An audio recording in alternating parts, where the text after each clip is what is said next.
Okay, this is the Artie Clear Show with Mike Sims here. He's a quarterback coach. He's underneath Peyton Manning. Mike, how you doing, buddy? I'm doing good. Good to be in Philly. You're out of Houston. You're coming in here for this junior football camp. What's your job here for tonight? Basically, what I'll do tonight is assist with the agility exercises that will take place on the field along with the Marines. And then during our breakup period where we will have individual position coaches working with their position players, we will meet with them and give them a overall brief review of what's to take place throughout the course of the weekend. Okay, so now you're working with quarterbacks only. Yes, sir. Okay, and you with Peyton Manning, and who's your ex-teammate you said before we start doing this? Jesse Parker is my ex-teammate who was recruited by Nebraska right around when Johnny Rodgers was at Nebraska. Johnny Rodgers was on our show the other day. He's going to come back on a round table. I got to be honest with you. When I watched Johnny Rodgers play at 13 years old, I thought he was the greatest running back I've ever seen in my life. Billy Sims, and I don't know if you know Glenn Gunner. You know Gunner? Yeah, I know the name. Yeah, he was at Oklahoma, Joe Washington. And all that. I know all of those guys. Yeah. I go back with them. Do you really? Yes, I do. Tough group of guys. They are great players. Yes, they are. We had Barry Switzer the other day come on the show. Oh, did you? Yeah, we had Barry. Must have been great. He was animated, I can tell you that. So how many guys? I know there's like 250, maybe 300 people coming to the junior camp here for the ranks and everything else that's going on. How many kids do you think will make it out of here? Is there a lot of kids that are going to make it out of here? Well, it all depends on how they, showcase their talent.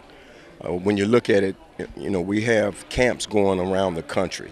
Right. And then what we have to do as a coaching staff is whittle it down to a degree to try to pull out the best athletes, the best, academically sound athletes out of these groups. So it's a pretty tough chore, but it's a lot of fun. And hopefully, I know for a fact when you come to a metropolitan city like Philadelphia, you're going to find some decent talent. So I know that for a fact. We got talent out here. Quarterback's the toughest position in any sport to play. I don't care what they say. You touch the ball every single play unless it's a wildcat or something like that. When you see, say, 250 people or kids will come here, if 10% want to play quarterback, is that a big percentage, or is that something where you think it falls in line? Well, some of these guys are big. That's a pretty big number. Now, as you know, when you get to the collegiate level, it dwindles itself down, and of course, to the big league, you're looking at maybe 1%. So 10%, pretty big number. Now, when you look at it, you have so many schools across the country. So there's some place for a lot of these kids to go. As long as they take care of their business, academically wise, and then athletically, there is a chance.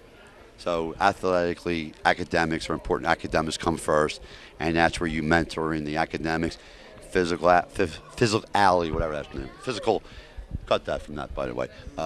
The way physical they are, and if they could be quarterbacks, but if they're not a quarterback, then you can make them into maybe a cornerback or a defensive player or an offensive player.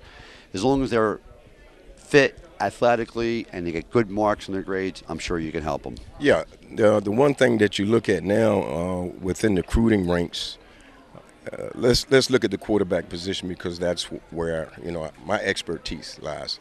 34 years. This is my 34th year working with quarterbacks. You don't look old enough to be 34 years with quarterbacks. We'll talk about that off camera. But anyway, now they rate these kids drop back passers, dual threat, and then if he's athletic, where he shows a lot of athleticism, they might even switch the kid and grade him out as an athlete.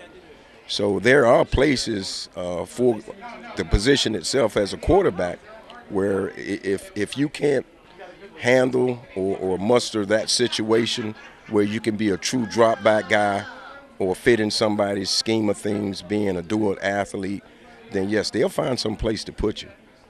Okay, well, Mike Sims here at the junior rank here in Plymouth Meeting in Philadelphia, actually outside of Philadelphia.